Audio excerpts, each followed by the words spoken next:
भगवान नारद जी से उपदेश करते हुए यही कहते हैं कि नारद जी, जो मेरा भक्त है वो गावहि सुनहि सदा मम लीला, दूसरे का नहीं। भक्ति के भी दो भेद कहे गए हैं, एक व्यभिचारिणी भक्ति और दूसरी है अव्यभिचारिणी। तो अव्यभिचारिणी भक्ति का तात्पर्य है कि जैसे सती नारी का एकमात्र संबंध उसके पति से ही होता है और संसार में उसका एकमात्र पति ही सर्वस्व है, वही परमेश्वर है। इसके अतिरिक्त उसका संबंध पति वाला किसी अन्य से नहीं होता। तो ऐसी जो भक्ति है यही अव्यभिचारिणी भक्ति कही गई है।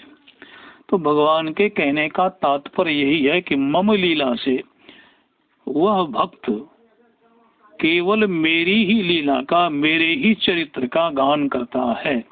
ऐसा नहीं कुछ क्षण तो मेरी लीला का गान कर लेता है और कुछ क्षण वो किसी दूसरे का गान करने लगता है, फिर तीसरे क्षण उसको भी छोड़ करके किसी चौथे के गान में वह आसक्त हो जाता है।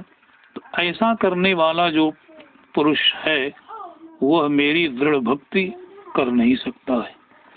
दृढ़ भक्ति का तात्पर्य यही है कि उसमें यह दृढ़ता होनी चाहिए कि राम ही एकमात्र मेरे हैं, इनके अतिरिक्त और कोई दूसरे नहीं। शिव जी मेरे हैं तो शिव जी के अतिरिक्त मेरे कोई और दूसरे नहीं है। जो है जिनकी वह भगत भक्ति करता है उनके अतिरिक्त किसी अन्य का स्वप्न में भी चिंतन नहीं करना, यही अव्यभिचारिणी भक्ति की जाती है। इसीलिए भगवान ने कहा कि गावहि सुनहि सदा मम लीला। आगे चल कर के मानस में गोस्वामी जी कहते भी है न कि मम गुण गावत पुलक शरीरा, गद गद गिरा नयन बहनीरा। ये भक्त का लक्षण गिनाते हैं। देखो, मम गुण, मेरे गुणानुवाद को, मेरी कीर्ति को, मेरी लीला कथा को गान करते हुए जिनके शरीर में रोंगटे खड़े हो जाते हैं, शरीर पुलकायमान हो जाता है। कभी कभी हम देखते हैं कि अन्य कारणों से भी हमारे रोम खड़े हो जाते हैं, लेकिन अंतर है जब रोम बिल्कुल लंबवत 90 डिग्री का मानो कोण बनाते हुए खड़ा हो जाए तो समझना यह भगवान के चरित्र के श्रवण से उत्पन्न हुए प्रेम या भक्ति के कारण खड़ा हो गया है, रोम झाड़ के खड़ा हो गया, कहीं झुक के नहीं खड़ा हुआ। और यदि रोम झुक के खड़ा हो रहा है तो हो सकता है वो किसी डर के कारण हम डर गए हों और डरने के कारण हमारे रोम भी खड़े हो गए हों। ऐसी स्थिति में जो रोम का खड़ा होना होता है ना, वो सीरा सीरा सा होता है। भयभीत अवस्था में आदमी के जो रोम खड़े होते हैं ना, उस रोम में सीरन होती है। या किसी अन्य और कारण से रोम हमारे खड़े हो जाएं तो इसका यह तात्पर्य नहीं है कि वो भगवान के प्रेम से पुलकायमान होके खड़े हो गया है। मानस में इसका प्रमाण अन्यत्र दिया गया है। जब भगवान के परम भागवत सुतीक्ष्ण मुनि यह सुनते हैं कि भगवान का आगमन हुआ है मेरे यहाँ, तो सोचने लगते हैं क्या भगवान मुझे दर्शन देंगे, क्या मुझे भगवान के दर्शन होंगे, क्योंकि मैंने वैसा कोई योग जब तप किया नहीं है, न तो मेरे हृदय में वैसी कोई भक्ति है कि भगवान के दर्शन में कर पाऊं। कभी वो बाबा जी आगे चले जाते हैं, फिर प्रेम में इतने विह्वल है कि पीछे लौट जाते हैं, उन्हें पता ही नहीं है कि कब आगे बढ़ गए कब पीछे बढ़ गए। तो बड़े प्रेम में डूबे हुए भगत जी बीच पंथ में ही बैठ गए। ठीक है, गोस्वामी जी ने बड़ी अच्छी एक उपमा दी है। वो कहते हैं कि मुनि जी के शरीर के सब रोम खड़े हो गए और खड़े रोम कैसे दिखलाई पड़ रहे हैं मुनि जी का शरीर? जैसे मनो कटहल का फल हो, मनो पनस फल जैसा। कटहल में जितने कांटे होते हैं वो सबके सब कांटे सीधे खड़े होते हैं, कोई झुक कर नहीं होते। तो बाबा जी के शरीर के जितने रोम हैं सारे के सारे रोम झाड़ के खड़े हो गए, बिल्कुल लंबवत। और लंबवत खड़े होने वाले ये रोम मानो बता रहे हैं कि मुनि जी के हृदय में भगवान के प्रति अपार प्रेम है। उसी अथोर प्रेम का यह परिणाम है कि मुनि जी के शरीर के सब रोम पुलकायमान हो गए। यहाँ भगवान यही कह रहे हैं कि मम गुण गावत, मेरे गुणानुवाद को, क्योंकि यही दूसरी भक्ति भी कही गई है। जब भगवान नवधा भक्ति का उपदेश कर रहे हैं तो यही नवधा भक्ति जो है उसमें दूसरी भक्ति कही गई है। दूसरी रति मम कथा प्रसंगा, ये दूसरी भक्ति क्या है? जब भक्त मेरी कथा के प्रति अत्यंत ही स्नेह करता है, प्रेम करता है, उसको छोड़ नहीं सकता है। जग छूटे तो छूटे, शारीरिक संबंध टूटे तो टूटे, लेकिन भगवान का कहते वो क्या करता है? सत्संग नहीं छोड़ता है, भगवान की कथा वो नहीं छोड़ पाता है। कथा में इतना डूब गया मन, इतना मन डूब गया कि उससे वो विलग होकर रह ही नहीं सकता है। नवधा भक्ति के प्रसंग के बारे में अध्यात्म रामायण में भी महादेव जी पार्वती से ऐसा ही सुना रहे हैं। द्वितीयम मत कथा लापस, यही दूसरी भक्ति है। तृतीयम मद गुणेरणम, तो कहते हैं भगवान कि मम गुण गावत, मेरा गुण तो गाता है, लेकिन गुण गाते हुए यदि ये सब लक्षण उसके शरीर में घटित नहीं हो रहे हैं तो समझो कि मेरे गुण तो गा रहा है वह, लेकिन गुणगान में उसको पता नहीं, आनंद नहीं आ रहा है। शायद उसका मन डूबा नहीं है, मन ऊपर ही ऊपर सतही पर तैर रहा है। तो 8 सात्विक लक्षण हमारे यहाँ बोले गए हैं। भगवान के गुणानुवाद करते हुए भक्त के शरीर में 8 लक्षण एक साथ प्रकट हो जाते हैं। कोई ऐसे होते हैं जिनमें 2 ही लक्षण प्रकट हो जाते हैं, किसी में 1 ही लक्षण प्रकट हो जाता है, लेकिन होता है। और ये सामान्य कोटि के साधकों के शरीर में संभव नहीं है कि ये सात्विक गुणोदय हो सके। तो कहता है पहला ही दिखा दिया कि शरीर उसका पुलकायमान हो गया, और अब आगे बता रहे हैं कि गदगद गिरा, वाणी जो है वो खुलकर निकल नहीं पा रही है, कंठ गदगद हो गया है, बोल रहा है और बोलते हुए कभी रुक जाता है, फिर कभी वाणी जो है निकलती है, और आंखों से जल बरस रहा है। 3 सात्विक लक्षणों का इस चौपाई में गोस्वामी जी ने वर्णन किया है।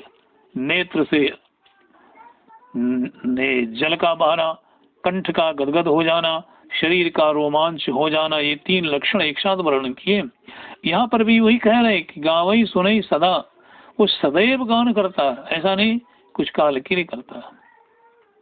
भगवान शंकर गरुड़ जी को कहाँ भेज रहे हैं? काकभुजुंड के आश्रम पर। और क्या कहा है उन्होंने? जाओ जाओ गरुड़ जी, जहाँ मैं भेज रहा हूँ वहाँ जाओ, वहाँ सदैव सत्संग होता रहता है, सदैव हरि की कथा होती रहती है। जहाँ सदैव हरि की कथा हो, जहाँ सदैव सत्संग होता है, तो वहाँ क्या होता है? कहते हैं मृत्यु भी पहुँच नहीं पाती है, मृत्यु की भी वहाँ पहुँच नहीं होती है। भागवत में इसका बड़ा बढ़िया प्रसंग आया है ना। शौनक जी 88 सहस्त्र संतों का नेतृत्व कर रहे हैं, उन्हें कथा सुनने की बड़ी लालसा है, और संयोग से भी महान कथावाचक सूत जी के दर्शन हो गए, और सूत जी से उन्होंने कहा भी है कि सूत जी आप कथा का सार सुनाइए। भागवतकार के कहने का अर्थ ही है कथा तो बहुत सुन चुके हैं, कथा बहुत बार सुने, लेकिन कथा का सार नहीं सुने। कोई फल हो तो फल दे दिया जाए, लोग खा पी लेते हैं, लेकिन उस फल का जो सार है वो क्या है? रस। वह कहे कि भाई फल तो तुम रख लो, लेकिन हमें फल का रस दे दो, सार दे दो। तो खाने से तो बच गया, रस निकाल के दे दिया तो पी लिया। रस तो पीने वाला है, खाने वाला तो है नहीं। खाने वाला पदार्थ तो फल था, रस पीने वाला पदार्थ है तो रस पी लिया। इसीलिए सूत जी जब विराजमान हुए आसन पर तो शौनक जी ने यही कहा है, हे महाराज कथा सार को सुनाइए। और सुखदेव जी जैसे परीक्षित को सुना रहे हैं, वैसे ही सूत जी शौनकादिक ऋषियों को कथा सुना रहे हैं। इन संतों ने कथा सुनने का संकल्प लिया है कि हम कथा सुनेंगे, लेकिन कितने दिन, कितने महीना, कितने वर्ष? कहते 1 सहस्त्र वर्षों के लिए आपने संकल्प लिया है कि हम लोग कथा 1 सहस्त्र वर्ष पर्यंत सुनेंगे और आप सुनाते रहिए। बड़ा विचित्र प्रश्न खड़ा हो गया। 1 सहस्त्र वर्ष पर्यंत वक्ता जीवित रह पाएंगे या नहीं, और श्रोता भी जीवित रह पाएंगे कि नहीं? क्योंकि इतने लंबे काल के बीच में तो मृत्यु कई बार आएगी और कितनों को लेकर चल पड़ेगी। लेकिन प्रश्न तो यह बड़ा बढ़िया है, लेकिन उत्तर के स्वरूप में देखिए, न कोई श्रोता मरे, न वक्ता को ही किसी तरह का कुछ कष्ट हुआ। बोला क्यों हुआ? ये सब कहाँ चला गया? आज मृत्यु का प्रभाव कहाँ चला गया? बोले भगवान की कथा ने मृत्यु के प्रभाव को दूर कर दिया। जहाँ तक सूत जी का स्वर सुनाई पड़ रहा है कथा का, वहां तक में मृत्यु को प्रवेश करने का दम नहीं है कि वहां तक मृत्यु प्रवेश कर सके। इससे बढ़कर कथा का और कोई महत्व क्या कहा जा सकता है कि जो मृत्यु को भी टाल दे, वो है भगवान की कथा। आज तो हमने कथा को एक मनोरंजन का साधन बना दिया। कथा तो मनोरंजन के लिए नहीं है, कथा तो भगवान से जीव को जोड़ती है। यह एक सेतु है जिस पर भक्त चढ़कर भगवान तक पहुंचता है। ये मनोरंजन नहीं है।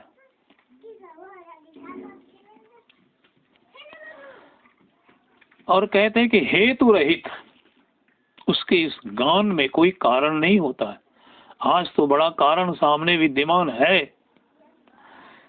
क्या? कि बोले पैसा। जो तक कथावाचक को हम नहीं देंगे धन, तो वो हमें कथा सुनाने नहीं आ सकते। चाहे कितना ही सुनने वाला श्रद्धावान क्यों नहीं हो, सुनने वाला कितना ही हरिदास क्यों नहीं हो, सुमति वाला क्यों नहीं हो, लेकिन जब तक कथावाचक को हम धन दे करके अनुबंध नहीं लग कर लेते हैं, अनुबंधित नहीं हो जाते हैं कथा सुनाने के लिए, तब तक हमारे यहाँ कथा हो ही नहीं सकती है। इसलिए भगवान कहते हैं यहाँ वही हेतु है, धन हेतु है। और जब कोई न कोई हेतु बन गया, कोई न कोई कारण बन गया, कोई आधार बन गया, तो फिर कथा सारस ततो गतः, भागवत कहता है कथा का सार ही चला गया। कलो भागवती वार्ता गेहे गेहे जने जने कारिता कण लोभे न कथा सारस ततो गतः। कलयुग में ऐसा ही होगा। भगवान की कथा को सुनाने के लिए कथावाचक घर घर और जन जन तक पहुंचेंगे। क्यों बोलेंगे, क्यों पहुंचेंगे? बोले कण लोभे न, एक कण के लोभ के कारण घर घर जाएंगे, व्यक्ति व्यक्ति के पास पहुंचकर कहेंगे कथा कराओ ना। और जानते हो इसके परिणाम स्वरूप कथा का सार ही चला गया। भगवान की बड़ी कृपा है, आज इतने संत एक साथ कथा सुन रहे हैं। कहाँ सुन रहे हैं? नैमिषारण्य में। कहते हैं कथा सुनने के लिए शौनकादिक ऋषि कहाँ गए थे? बोले प्रयागराज। क्यों जी? प्रयागराज में क्यों कथा सुना हुआ है? बोले तीर्थों का राजा है, लेकिन तीर्थराज प्रयाग में कथा आप लोग नहीं सुन पाए। क्यों? बड़ा कोलाहल, प्रयागराज में बड़ा कोलाहल हो रहा है। तो हमारे संत कहते हैं जहाँ कोलाहल हो रहा हो तुम वहाँ कथा नहीं सुन सकते हो, क्योंकि वह कथा के लिए उपयुक्त स्थान नहीं है।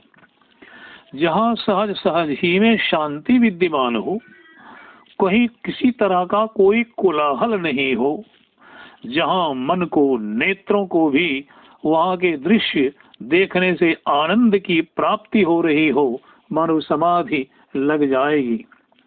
ऐसा स्थान हो तो ऐसे स्थान पर चल करके कथा सुनूं, जहां सुनने के समय में मन भी अपने केंद्र में चला जाएगा। इसीलिए संत लोग प्रयागराज को तो छोड़ बैठे और कहाँ चल पड़े हैं, या नैमिषारण्य, और नैमिषारण्य में ही आप सारे संत जन सूत जी से कथा सुन रहे हैं। कितना बड़ा कथा का महत्व है हो। भागवत पर एक अन्य स्थल पर आया है कि भगवान से वरदान मांगते समय में पृथु जी ने कहा है, क्या कहा है कि मैं आपकी कथा को सुनने के लिए यही आपसे वर मांगता हूँ कि 2 कान में 10,000 कानों की शक्ति दे दो। बोलो तो कान तो 2 ही है और शक्ति मांग रहे हैं 10 सहस्त्र, कि 10 सहस्त्र कान में श्रवण करने की जितनी शक्ति है वो शक्ति मेरे 2 कानों में दे दीजिए। अब प्रश्न ये उठ गया कि ब्रह्मानंद बड़ा है कि कथानंद बड़ा है? दोनों में तो कोई एक बड़ा होगा, दोनों तो नहीं हो सकते हैं। या तो ब्रह्मानंद बड़ा होगा या तो फिर कथानंद बड़ा होगा।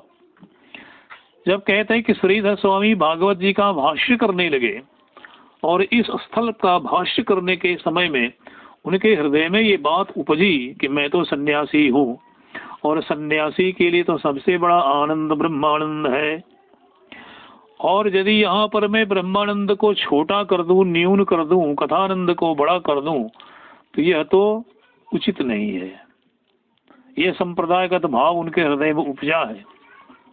तो आप अपने भाष्य में लिखते हैं कि ब्रह्मानंद तो वैयक्तिक आनंद है, उसमें तो एक ही व्यक्ति आनंद में डूब जाता है, दूसरे को उसमें डूबने का अवसर ही कहाँ मिलता है। और कथानंद में बोले जितने लोग सुन रहे हैं सारे के सारे उस कथानंद में डूब जाते हैं, भगवान की कथा में निमग्न हो जाते हैं। तो इसीलिए कहते हैं एक है वैयक्तिक आनंद ब्रह्मानंद, दूसरा सामूहिक आनंद कथानंद। इसीलिए श्रीधर जी लिखते हैं कि यहाँ सत्संग की महिमा गाई गई है, आपने दोनों आनंदों के पलड़े समान कर दिए। ना तो ब्रह्मानंद बड़ा, न कथानंद छोटा, न कथानंद बड़ा तो न ब्रह्मानंद बड़ा, दोनों को बराबर कर दिया। इसलिए भगवान कहते हैं कि वो मेरा जो भगत है गावई सुनई सदा मम लीला, और हेतु कोई हेतु नहीं है, बिना किसी कारण वारण के वो कहता है। और कहते हैं कि परहित रत शीला, उसका स्वभाव ही है। क्या स्वभाव है कि दूसरे का भला करना, चाहे जैसे हो, मन से हो, वचन से हो, कर्म से हो, धन से हो, जिस प्रकार से हो। संत का एक लक्षण, ये सबसे बड़ा लक्षण है। इसीलिए कहते हैं कि संत स्वभाव सहज खगराया, ये सहज स्वभाव है, ऐसा नहीं कि वो बनावटी स्वभाव है। क्या जी? तो पर उपकार वचन मन काया, वचन मन और काय से, शरीर से वो क्या करते हैं? संत तो बोले पर का उपकार करते हैं, दूसरों का उपकार करते हैं, भला करते हैं। भले ही संत का अहित हो जाए लेकिन दूसरों का अहित हो नहीं सकता है। अब हम थोड़ा सा विचार कर लेते हैं कि नारद जी को भी भगवान ने संत के बारे में कहा है और भरत जी को भी संत के बारे में कहा जा रहा है। दोनों में क्या समता है? तुलनात्मक ढंग से हम इसका विवेचन करें तो अरण्य कांड में आया कि सट विकार जित, संत जो है वो सट विकारों को जीत लेता है। भरत जी के उत्तर में कहा जा रहा है कि विषय अलंपट, वो इस विषय से, रूप रसगंध शब्द स्पर्श से वो अछूता रहता है। आरण्य कांड में कहा गया कि जप तप व्रत दम संयम नेमा, तो गुरु गोविंद विप्रपद प्रेमा। और उत्तरकांड में भगवान कहते हैं कि द्विजपद प्रीति धर्म जन यत्री, अरे द्विज प्रेम यहाँ भी है, द्विजपद प्रेम यहाँ भी है। आरण्य कांड में मुदिता मम पद प्रीत अमाया, और उत्तरकांड में विगत काम मम नाम परायन शांति विरति बिनती मुदितायन। आरण्य कांड में परगुण सुनत अधिक हर्षाहि और उत्तरकांड में पर दुख दुख सुख सुख देखे पर। आरण्य कांड में मानद अपने तो दूसरे को मान देता है और भगत अपने लिए मदहीना, उसके पास कोई अहंकार नहीं है। और उत्तरकांड में सवहि मान प्रद आप अमानी, सवहि मान प्रद, सबों को सम्मान देना संत का एक स्वभाव है, लेकिन अपने लिए किसी मान सम्मान की उसके हृदय में कोई इच्छा नहीं होती है कि मेरे कोई सम्मान करे। आरण्य कांड में मम चरण सरोज प्रिय और उत्तरकांड में ममता मम पद कंज। दोनों स्थानों पर एक ही कहने भगवान कि मेरे श्री चरणों के प्रति उसके हृदय में अपार प्रेम होता है।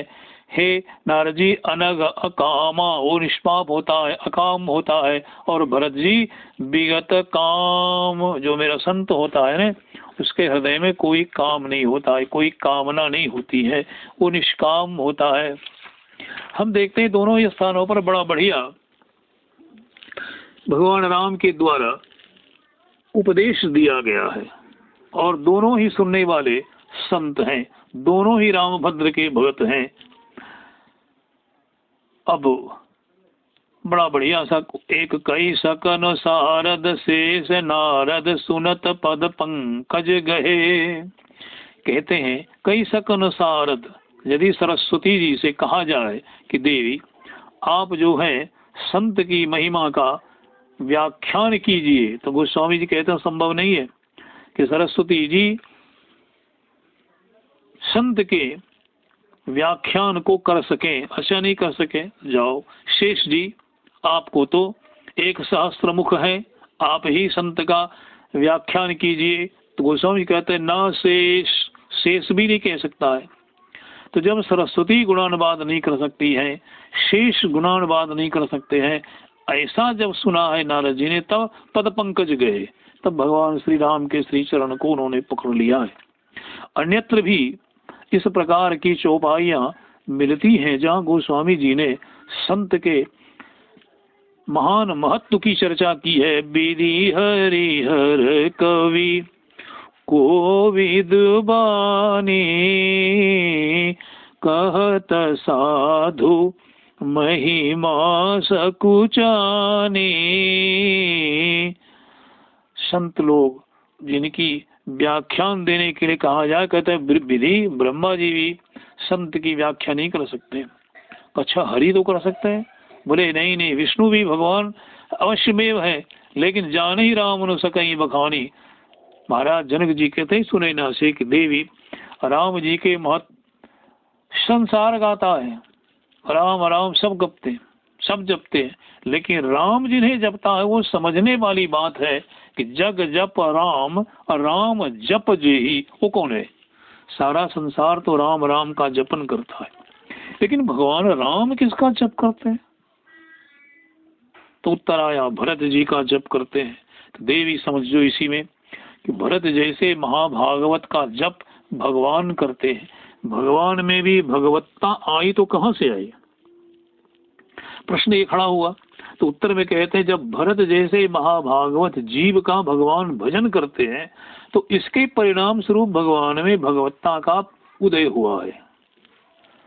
यही बात भरद्वाज जी ने भी कहा, यही महाराज जनक जी भी कह रहे हैं।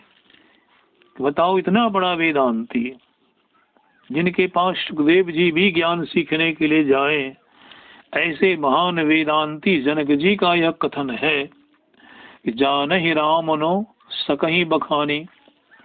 और ऐसे संत का व्याख्यान विधि हरिहर नहीं कर सकते हैं, तो भाई हम कहाँ से कर सकते हैं? हमारे पास वर्णन करने की शक्ति है ही कहाँ। अब साधु के जो गुणों की चर्चा है ना, इसको यहाँ विराम लगा देते हैं गोस्वामी जी। इसको विराम लगाने का तात्पर्य ये है कि यहाँ तक मैंने तुम्हें संतों के लक्षण के बारे में बताया।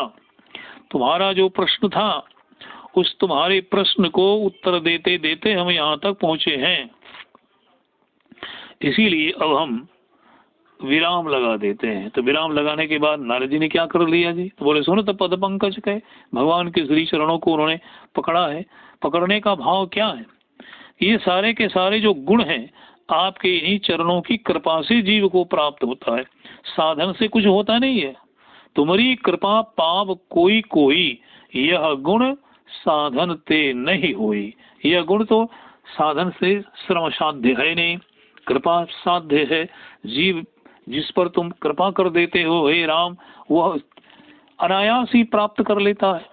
इसीलिए कहते हैं नारद जी के पद पंकज कहने का दूसरा और भी कारण है कि प्रभु अब इस चरण को जीवन में ऐसा कभी अवसर नहीं आवे, मुझे ना मिले कि इस चरण से मैं भटक जाऊं और भटक करके फिर मैं किसी सुंदरी में अटक जाऊं और वहां चल करके फिर मेरा जो इतना हुआ वो फिर मेरा बुरा अब न भविष्य में होवे। भगवान की शरणागति आपने ग्रहण कर ली है, ऐसा कहा जा सकता है। केवल प्रणाम करने के लिए पकड़ लेना ये कोई बड़ी बात नहीं है। शरणागति रूप में आपने भगवान श्री राम के श्री चरणों को पकड़ लिया है कि भविष्य में आप मुझे बचाइएगा। और क्या कहते हैं, ऐसा संसार में कौन दीन बंधु है? दीनों का कोई बंधु नहीं है, सब दीनों को कष्ट देने वाले हैं जी। सब किनके बंधु हैं? धन बंधु हैं, अमीर बंधु हैं। दीन बंधु तो केवल एकमात्र ईश्वर ही है, जो मन वचन और कर्म से दीन है। इसका यह तात्पर्य नहीं है कि उसको पहनने के लिए वस्त्र नहीं है तो दीन है, उसको भोजन करने के लिए अन्न नहीं है तो वो दीन है, रहने के लिए घर नहीं है तो वो दीन नहीं है। दीन का तात्पर्य तो ये है कि उसके अंतःकरण में यही एकमात्र भाव क्रियाशील है कि मौसम दीनन दीन हित तुम समान रघुवीर। वही दीन हो सकता है जो इतना बड़ा निरहंकारी होगा। अहंकारी कभी जो है वो दीन हो नहीं सकता है, कभी वो सरल हो नहीं सकता है। कहते हैं प्रभु मैंने तो सुना है कि आप दीन बंधु हो, तो जब तक हम दीन नहीं होंगे तब तक आप दीन बंधु कैसे बनेंगे? विनय पत्रिका। तो दीनता हीनता का यही तात्पर्य, अपने अंदर में किसी भी प्रकार से कोई भी अहंकार ना हो, अहंता ममता ना हो, ऐसा ही जीव दीन है। और ऐसे ही दीन व्यक्ति के लिए परमात्मा बंधु बन जाते हैं। अर्थात बंधु का अर्थ होता है जो कभी साथ ना छोड़े। कभी साथ नहीं छोड़ने वाला ही बंधु कहलाता है, जो साथ छोड़ दे वो बंधु नहीं है। देखो जी, इंग्लिश में दो अक्षर हैं जो कभी एक दूसरे को नहीं छोड़ते हैं, क्यू और यू। यू का अर्थ है तुम और क्यू का अर्थ है परमात्मा। जहां जहां क्यू आएगा वहां वहां यू आएगा। क्वेश्चन, कोट, कोटेशन, क्वीन, इतने शब्द जितने हैं आप इंग्लिश के शब्दकोश में देख सकते हैं, प्रत्येक स्थान पर क्यू के बाद यू आया है, उसको छोड़ के रह ही नहीं सकता है। वैसे ही जीव रूपी यू को छोड़कर क्यू रूपी परमात्मा अलग नहीं रह सकता है। दोनों रहेंगे तो संग संग रहेंगे। इसीलिए उपनिषद में आया भी है, द्वा सुपर्णा सहजा सखाया समानम वृक्षम परिसस्व जाते। ये दोनों पक्षी हैं, एक रंग रूप वाले हैं, एक फल खा रहा है दूसरा देख रहा है बैठ करके। फिर कहते हैं कृपालु। हे प्रभु आप केवल दीन बंधु ही नहीं है बल्कि कृपालु भी हैं, कृपा के आगार हैं। और अपने भगत निज मुख कहे, भक्त के जो गुण हैं आपने श्री मुख से स्वयं गाया है। कोई दूसरा गा दे तो कोई बात नहीं होती है, लेकिन जब भगवान ही गाने लगे तो ये बात समझ से बाहर हो जाती है कि वो भगत कैसा होगा कि भगवान अपने श्री मुख से ही भक्त के गुणगान गा रहे हैं। उदाहरण दें, जब राम राज्य हो चुका है तो भगवान राम क्या कहते हैं कि भरत भाई कपिसो उरी न हम नाही। भैया भरत, हम तो हनुमान जी से उरी ने कभी हो ही नहीं सकते। रामचरितमानस में भी भगवान राम हनुमान जी से ऐसा ही कह रहे हैं कि सुन कपि तो ही उरिन मैं नाही। भगवान उरिन नहीं हो पाए, जो ऋण उनके ऊपर चढ़ा वह चढ़ा ही रह गया और उस ऋण को भगवान उतार ही नहीं पाए। क्यों जी? 100 योजन मर्यादा समुद्र की और कूद गए क्षणमय, कोई नहीं पार कर सका समुद्र। लेकिन हनुमान जी देखो भरत जी, जय श्री राम कह करके छलांग लगाई और समुद्र को पार कर गए। बीच में कहीं वो रुके नहीं, रुके उनकी यात्रा कहीं रुकी नहीं रुकी। इसीलिए कहते हैं कि भरत भाई कपि सो उरी न हम नाही। भगवान आज अपने भगत के गुण को अपने मुख से गा रहे हैं। वहाँ कोई आत्म प्रशंसा का भाव नहीं है, आत्म निंदा का भाव नहीं है कि मैं हनुमान जी का गुणानुवाद करके प्रशंसा बटोरूंगा अथवा मेरी निंदा होगी। अरे संसार तो भगवान का गुणानुवाद करता है, लेकिन भगवान तो भगत के गुणानुवाद करने लगे। वह सचमुच इसके योग्य है, और जो इसके योग्य है इसकी चर्चा अवश्य होनी चाहिए। उसकी चर्चा पर विराम मत लगाओ। अब कहते हैं सिर नाई बार ही बार चरणनि ब्रह्मपुर नारद गए। सिर नाई बार ही बार, बारंबार सिर नवा रहे हैं। तो बारंबार मस्तक झुकाने का तात्पर्य क्या है? बारंबार प्रणाम जो कर रहे हैं नारद जी, इसका क्या तात्पर्य है? तो प्रणाम करने से क्या मिलता है जी? आशीर्वाद मिलता है। और जब प्रणाम करने से आशीर्वाद मिलता है तो भगवान मनु जी ने क्या कहा अपनी स्मृति में? बड़ा बढ़िया सा एक श्लोक मनु जी ने लिखा कि अभिवादनशीलस्य, जिसका यह स्वभाव है कि प्रणाम करना, नित्यं वृद्धोपसेविनः चत्वारि तस्य वर्धन्ते आयुर्विद्या यशोबलम। आशीर्वाद व्यर्थ नहीं जाता है, समय आने पर वह निश्चित रूप से फलीभूत होगा, फलेगा, फूलेगा। और जब भगवान का दिया हुआ आशीर्वाद है वो तो कभी व्यर्थ हो ही नहीं सकता है। सामान्य कोटि के जीव भी माता पिता अपने बच्चे को प्रणाम करने पर आशीर्वाद देते हैं तो बच्चे का हृदय गदगद हो जाता है, माता पिता का भी हृदय आनंद से भर जाता है कि लाला सदैव तू सुखी रहना, बेटा कभी तुम्हें दुख आने ना पाए। यहाँ भी तो वही है, पिता भगवान आशीर्वाद दे रहा है किसको? पुत्र को। और पुत्र बारंबार झुका रहा है मस्तक। क्यों? अब हे प्रभु आपकी माया मुझे कभी नहीं व्यापे, आपकी माया कभी नहीं व्यापे। और बारंबार प्रणाम करने के बाद नारद जी कहाँ जा रहे हैं? ब्रह्मलोक, अपने पिता के पास पहुंच रहे हैं। और कहते किते धन्य तुलसीदास आस बिहाई जे। आशा तृष्णा जब तक नहीं मरेगी तब तक काम नहीं चलेगा, क्योंकि ये जीव और भगवान के बीच में एक दीवार की तरह खड़ी हो जाती है। और यदि दोनों के बीच में एक दीवार खड़ी हो जाए तो भक्त और भगवान का मिलन संभव नहीं है। इसीलिए कहते हैं हरि रंग रहे, भगवान के रंग में रंगे हुए महाराज नारद जी। तुलसीदास जी कहते हैं जे आस बिहाई, लोक परलोक की समस्त आशा का, तृष्णा का, कामना का जो परित्याग करके भगवान के रंग में रंग गया वो धन्य है। उससे बड़ा कोई संसार में जीव नहीं है। उस समय जिन्हें अंत में कहा रावणारी जस पावना। रावणारी, रावण का अरी कौन? बोले राम जी। आपका कैसा यश है? बोले पावन। फिर यहाँ कह दिया गावई सुनई जी लोग द्वारा, और गावई सुनई से पूरे प्रसंग को उन्होंने संपुटित कर दिया कि जो जीव गाएगा, जो लोग सुनेंगे, तो गाने वाला भी गाए, प्रेम से गाए, निर्विमान होकर गाए, क्योंकि राम कथा बहुत गूढ़ है। श्रोता वक्ता ज्ञान निधि कथा राम के गूढ़। ऐसे गूढ़ चरित्र को वर्णन करने में बड़े से बड़े लोग धोखा खा जाते हैं। इसलिए कहते हैं कि जो गाएंगे, जो सुनेंगे, उनको क्या मिलेगा जी? बोले राम भक्ति दृढ़ पावहि। राम जी की भक्ति तो मिलेगी, लेकिन कैसी भक्ति मिलेगी? बोले दृढ़, जो कभी इधर उधर खिसकने वाली नहीं हो।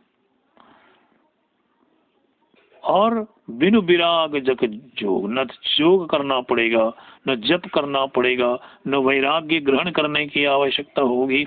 मरी जप जोग विराग की आवश्यकता नहीं है। बिना जप जोग विराग के ही भगवान श्री राम की दृढ़ भक्ति जो है उसको प्राप्त होगी, इसमें कोई दो मत नहीं है। कहते हैं कि रघुबीर चरित पुनीत निशिदिन दास तुलसी गावहीं, जप जोग धर्म समूह ते नर भगति अनुपम पावहीं। जप जोग ये सब क्या है? धर्म का समूह है, धर्म है। इनके करने से जीव को क्या मिलता है? कहते हैं भगवान की अनुपम भक्ति मिलती है। लेकिन यदि कोई जीव ये सब ना करे और केवल भगवान के पवित्र चरित्र का, संसार की आशा तृष्णा को छोड़कर गान करे तो क्या मिलेगा? बोले भगवान की कृपा से उसको वही भक्ति प्राप्त होगी जो उसकी जीव जप जोग विराग से प्राप्त करता है। लेकिन अब जीव स्वल्पायु हो गया, जीव मंद बुद्धि वाला हो गया, इतना वो कर नहीं सकेगा। तो स्वल्प काल में ही उसको अधिक से अधिक लाभ मिले तो बढ़िया यही है कि निष्कपट होकर छल कपट का परित्याग करो और भगवान के पवित्र चरित्र का गान करो। अवश्य में तुम्हारे ऊपर भगवान कृपा करेंगे और कृपा करके तुमको अपनी भक्ति प्रदान करेंगे। वह ऐसी भक्ति प्रदान करेंगे जिसके लिए तुम लालायित हो। अब कहते हैं कि भाई यह दोहा फलश्रुति के अंतर्गत में किस रूप में गोस्वामी जी ने लिखा है? तो संत कहते हैं आशीर्वादात्मक है, आशीर्वाद प्रदान किया जा रहा है इस दोहे के माध्यम से। कौन आशीर्वाद दिया जा रहा है? कि राम यश को गाने और सुनने से जीव के हृदय में क्या होगा? भक्ति दृढ़ होगी।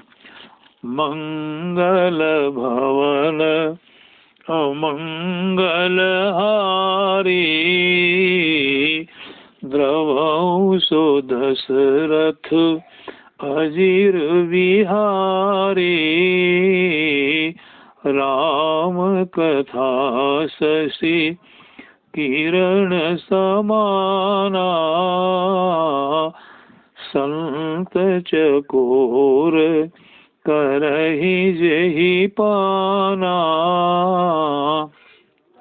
सीता राम चरण रति मोरे, अनुदिन बढ़ऊ अनुग्रह तोरे, राम ही केवल प्रेम पियारा, जानी लेहु जो ज्ञान निहारा। श्री राम जय जय राम, श्री राम जय जय राम, श्री राम जय जय राम। श्री सीताराम जी महाराज की जय।